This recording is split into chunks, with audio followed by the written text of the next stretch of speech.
you remember waking up as a kid and how excited you were when you first looked outside the window and saw it had snowed? Then you find out school was cancelled and you get a snow day. Man, I loved those days.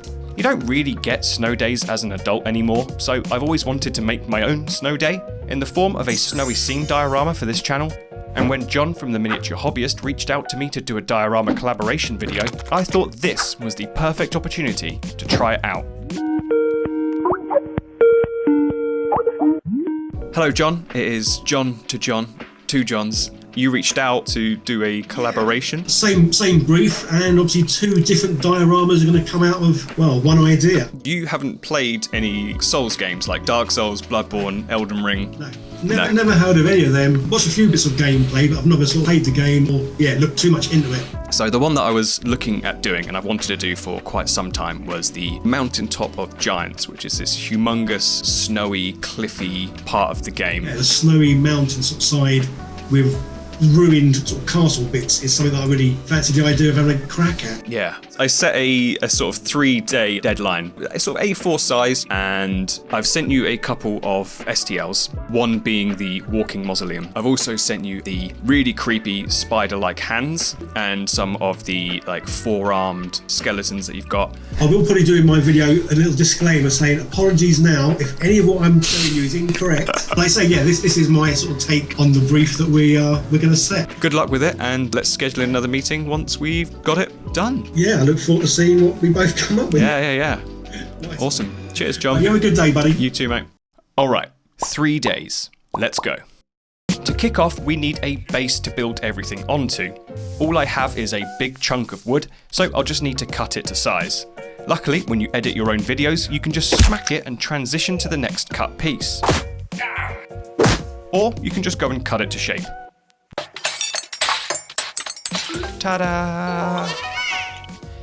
Now, with our base cut to size, we need to start marking out where things are going to sit.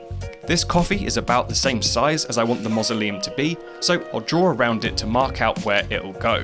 Then just draw a haphazard wobbly line to mark out where the cliffs will be. I don't have any specific shapes of foam to build into a curved cliff, but what I do have is a selection of random chunks to build up rocky formations. And there we have a Minecraft certified landscape. Some hot glue onto the butts of the foam will get them stuck to the base, and we're ready to start shaping it out. So I'll whip out a hot wire cutter. This is a super cheap one from Amazon for like 10 quid, but has something like a +2 burn damage stacked on top of it. And with this, I'm just going to start beveling out these sharp edges and randomly slice into the cubes, rounding them out so they start to look a little less Minecraft and a little more hobbycraft. I'm going to generate this slope shape so that we get a natural landscape fall off, making it more of a realistic incline than just a steep cliff drop. That's what it looks like now, some sort of odd graphite cliff with bad render lines. But never fear, the rock is here. And with this little bite-sized Dwayne Johnson, I'll just smash in some rocky surfaces and textures into this smooth cliffside.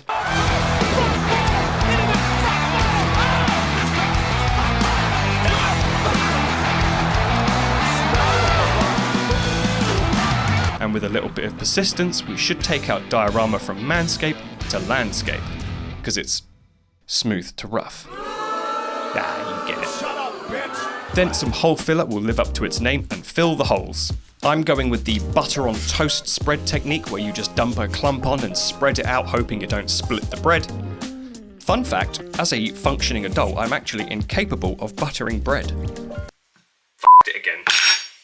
Okay, now that we have the basic shape down, let's get some actual rocks made up. Here I have a rock mould with some nice old plaster residue in it from another project. Grab some plaster powder, mix it in with some water to get a beautiful plaster flavoured Nutella, then pour this structural spread into a nicely cleaned rock mould. Hot tip, if you wash out your mould with washing up liquid, the soap water that's left over will help the plaster fill all the gaps so you don't get any bubbles in your mix. Then when it's dried, we can pop them out of the mould and behold our beautiful boulders.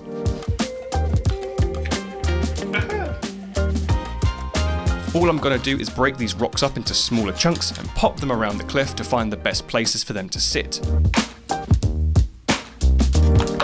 I like the idea of having these big overhanging rocks on the actual cliff, and when I'm happy with their placing, I'll hot glue them in to secure them.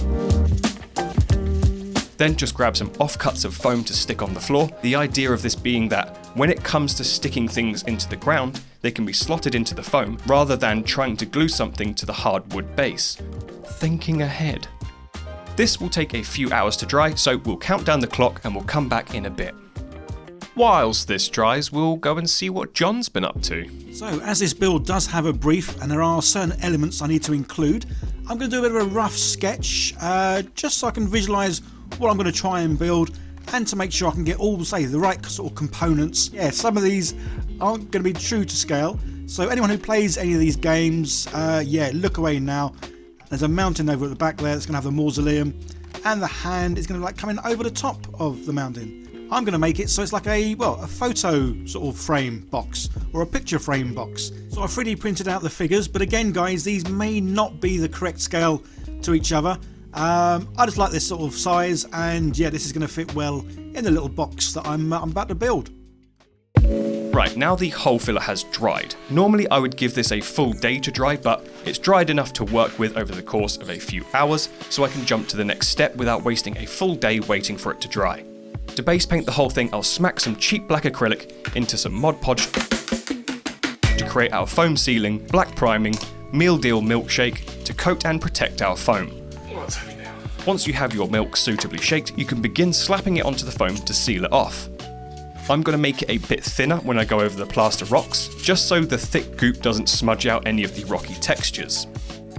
Now we have our blacked out mountainside, we've got to let it dry for a short bit before we come back to painting in the actual rock colours. Once dried, I'm going to take a standard grey acrylic and blitz it all over. I'm going to do a big coat of it on the floor, and do more of a dry brushing method and thinner coats on the actual cliff side, just to retain some of those darker shades in the cracks and the crevices. And also I'm just using thin coats on the plaster rocks as well, just being very aware they are different to the foam rocks and I don't want my paint to clog up the rocky textures. With the grey done diddly on, I can splat on a pass of brown, just using a really thin down wash of brown and stipple, splat, splodge, whatever S-verb you want to apply to the rocks. Then I'll move into this mustardy ochre tone to give us some more of that natural earthy highlight to the grey and the brown. And there we have our mustard, ochre, chocolate, grey blotch of rock. Now for the groundwork. I got some sand, some brown sauce, and some PVA glue. I'll mix these three ingredients together with a little bit of water to create a muddy goop to slap onto the floor and onto the top of the cliff. This is where I'm going to be laying down the grass and the snow. So is it necessary to put something down that's going to get entirely covered? No. But you can't tell me what to do. Only they can. I decided I didn't like my mud mix and went over it with some actual pre-made earth texture. And once that's all dried up, I'm going to go over it with a healthy splash of black wash to tie all these different tones together and give us some nice dark shadows. Then even more waiting around ensues. And once the wash has dried, I'm going to go over with a pass of khaki dry brush to give some extra earthy highlights to the edges of the rocks. For the khaki, I just mixed together some of the ochre and the grey paint that was previously used.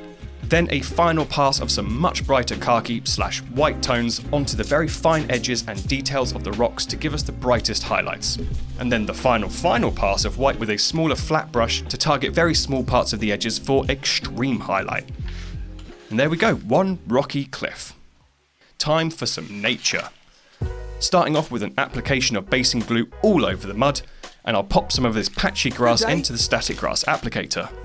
It's a nice dead grass tone, perfect for dead grass. Then I'm just going to shake it all over in big patches, and once I have the first pass of the patchy grass, I'll do a second pass with some farm field grass, halfway between dead brown grass and living green grass.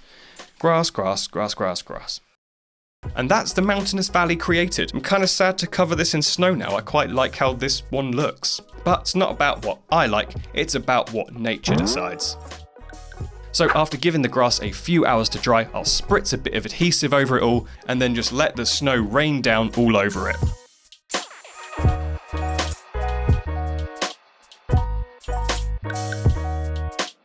And once the blizzard has passed and the snow has settled, I'll give a blasting of isopropyl alcohol to soak through the snow and through the grass, so that I can just now lock it all in with some very watered down drops of PVA glue. And there we go, we are at the end of day 1. I'm just going to let all of this dry overnight and I'm going to come back to it in the morning. Now that day 1 is over, let's check back in with how John's been getting along. I really wanted to get my my little skeleton dude here and then sort of encase him in some ice. So for that, I'm using the old 2-part epoxy resin. And again, pouring it into the mould, but this time, as you can see, I put a little plastic thing at the bottom, just because, well, I don't need the this little mould to have a bottom, and I'd rather it was like flatter. I also wanted to make it give the impression of like cracked ice, so that's why this stuff started to set.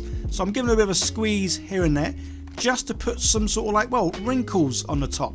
Again, this will just help the look of it, so it does look a bit more sort of icicle looking, fingers crossed anyway, rather than being lovely and flat. As I'm going to use this to make, well, like a rocky rock face, if that's such a thing. So I'm doing it nice and simple. I've got some silver tin foil here, giving it a good old crinkle up, just to make it, again, nice and rough and textured. As I say, I want my wall face to be, well, rough and textured. And yeah, this seems a nice, quick, simple, easy way of doing this. And I love the fact that this stuff dries really quick, which is pretty cool. So yeah, 20 minutes later, it's come out nice and hard, ooh-ah, madam. And then yeah, this stuff can just simply be broken up and then sort of, well, put wherever I need it. And then it is just simply a case of gluing it to the inside of my, well, my little box diorama. So it's definitely fun to try something new. And yeah, I've always kind of wanted to do like the old photo frame sort of book boxes. And yeah, having a 3D printer, being able to print out the exact size I want is, well, it's just amazing. So to use my time effectively, I printed everything I needed in the background yesterday so that I could sit down today and get everything painted. So here we have a walking mausoleum from CG Trader.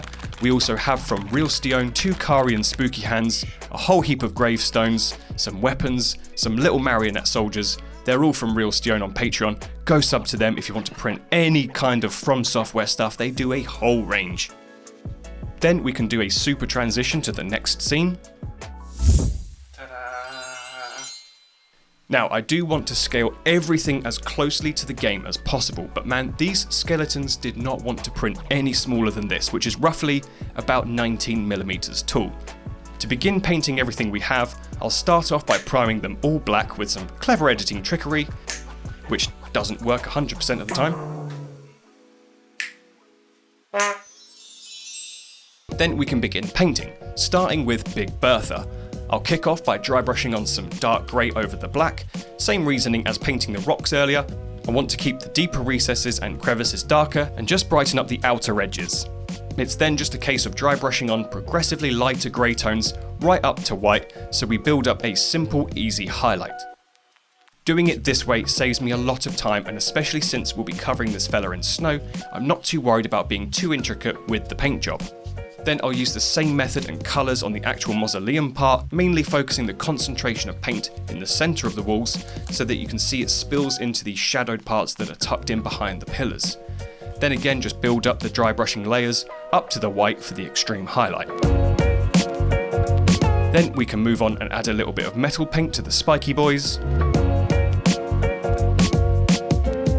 And then I will add a few passes of thin grey and khaki tones to parts of the details that stick out the most to me, just to give a bit of interest on different parts so it's not all one cohesive shading job. From there I can add in some darker brown shades into the shadows and then finally onto the ground around the mausoleum.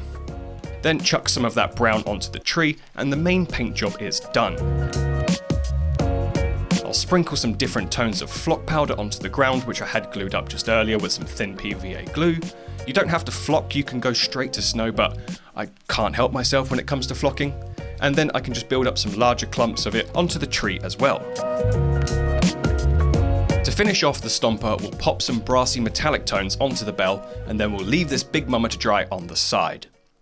Then we can take our nightmare-inducing hand goblins and start painting a base coat of greyish brown over it. A nice little manicure will give this hand a self-confidence boost, starting off with a stylish dark greyish blue, and then highlighting with progressively lighter blues, and then finally adding in some nice thin details with some white. The rings will get a pasting of reddish gold, and the little gem will get a tickling of pink.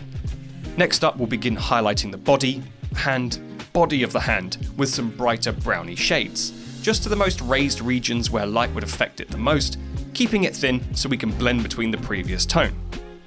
Then just follow suit with brighter shades. I'm choosing more browny and ochre-y kind of shades to kind of mix up the tones a bit. Then finish off the highlights with a mix of white into the previous highlight shade and just target the smallest regions within the highlight. And I'll give some brighter pink and whites to the ring to give it that pop in Elden drip.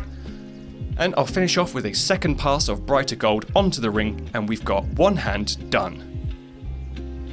But you can't give yourself a round of applause with just one hand, so we need two. Two handy hands. That's a hand job jobbed. That's not okay to say. Now for the Gravely Graves. I want to keep this nice and easy because I have a lot of these to paint and not the most time in the world to do it. So a basing of grey will go over the black prime to start, then follow up with a stippling of dark brown into the corners. Follow that with some ochre tones to add some beachy sandy highlights to the brown, topped off with a garnishing of green. Once dried, I can give a dry brushing pass of lighter greys and whites to tie these tones together and give it some brighter edges. And there's one, but we need a handful of these tombstoney phonies. But we don't just need one size fits all, we need tiddly ones too. But not just one tiddly baby boy, we need a bunch of tiddly baby boys. So weird. Next on the list is the marionette swingers. You'll see the weapons did not want to print at this scale, so these skeletons are 50% armless and 100% harmless. So let's start by painting the bones with some bone tone, and paint the armour with some dark gunmetal. These guys are so tiny and will be barely visible in this scene, so honestly I'm just going to do the most basic paint job possible on them. And we have one armless bony bro, but we need 4 of them. 4 bumbling bony bros. I also painted a tiny sword with random metal tones, and I did that a bunch more times. The final stage of painting will be getting some seafoam branches and breaking them into tiny little trees that I can dot around our cliff to give us a whiff of nature. So I'll start off by blitzing the trees with some brown from the airbrush. Primer spray cans will also do the trick, it's just a bit too fiddly to do this with a brush. And with the trees sufficiently browned, I'm going to add in shades of grey and white from above to give us that silvery bark gradient. And with that, the painting stage is complete. So let's get all our bits and bobs lined up before we start putting them into the scene. Now I did this bit at the very end, but I'm putting it in now because I like to keep my audience on their toes, so you can see that every editing job is just a house of lies.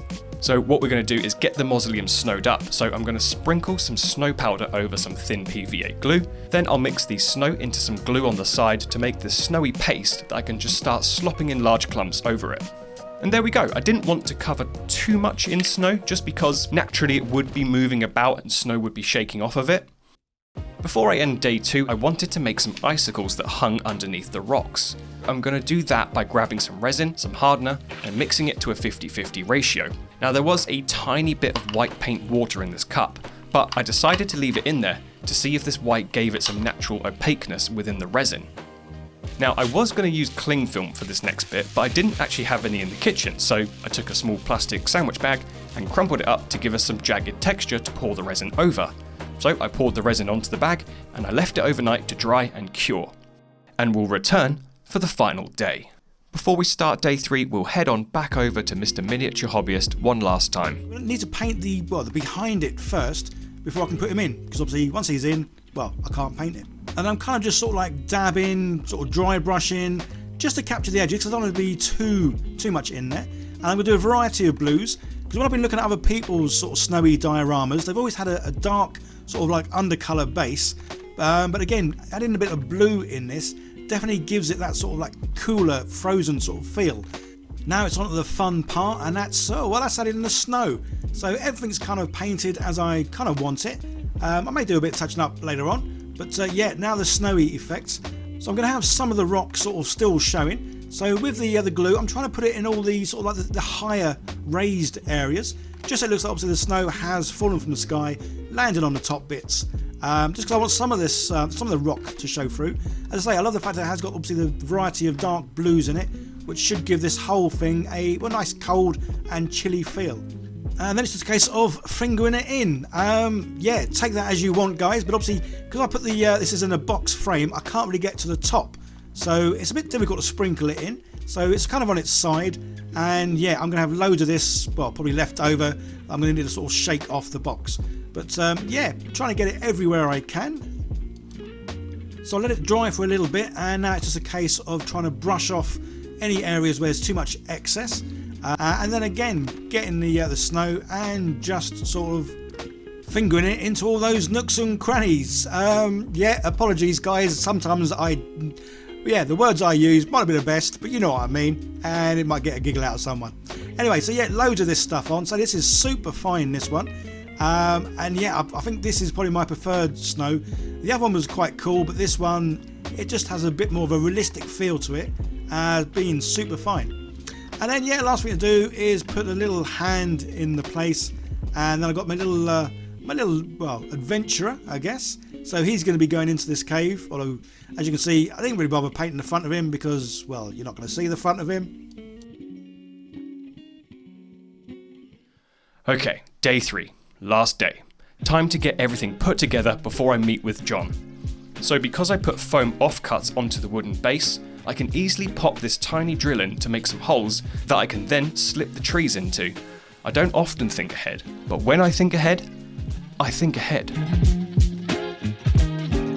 Now, you'll remember in Elden Ring that all over the cliffsides you get these massive gravestones which act as big chunky steps. So I'll cut little rectangles out of the rock to slot the graves in to create some big steps. Now, one of my patrons, Divine Chimp, did make a very cool suggestion on Patreon that it would be great to see a tarnished on a torrent jumping down the steps, but I guess I just didn't think ahead well enough.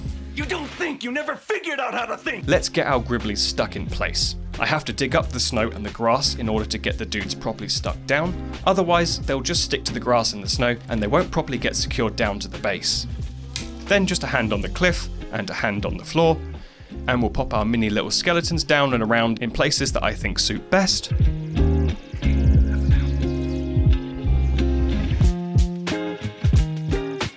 Then I can get the grave steps hot glued into place. From there, I'll just start dotting around the leftover graves and tombstones just in little random pockets so it fills up the empty space a bit.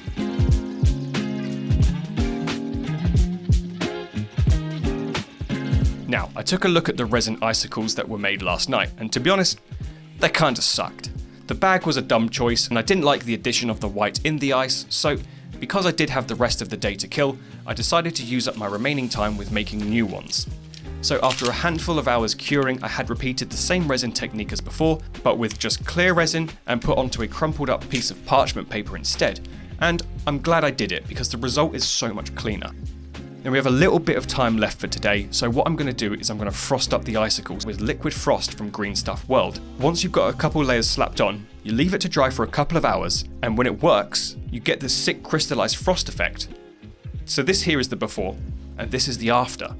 See how you get this awesome crystallized frost effect on it? It makes it look like proper frozen ice. So let's get them stuck on, and what I'll do is I'll sand the back of each icicle so that the glue has some grip to adhere to rather than a smooth surface, and I'll get some random shapes stuck in under the rocks to make the icy icicles, and then just to finish up, we're just going to do a couple splats of the snowy PVA paste just around the graves and everything on the floor to hide the seams. And we're done! So I think we can now safely call up Mr. Miniature Hobbyist, and we can both reveal what we've made. Shall I show you mine first? Go for it, yeah.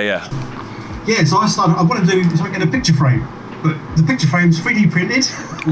Because why not? I've got a 3D printer, so everything, so the whole box 3D printed, the frame at the front. It's obviously got some little. Oh man. Could be sort of like put on a wall. It's quite heavy. Yeah, the first thing I kind of built, that little bloke, a swordsman, I've like encased him in ice. Oh, that's cool. It's obviously the hand coming over the top, although I love the fact that it is very much a spider. A little mountain at the back, and one of those little mausoleum walking doobies. And that's to be in the distance, yeah? Yeah. Nice.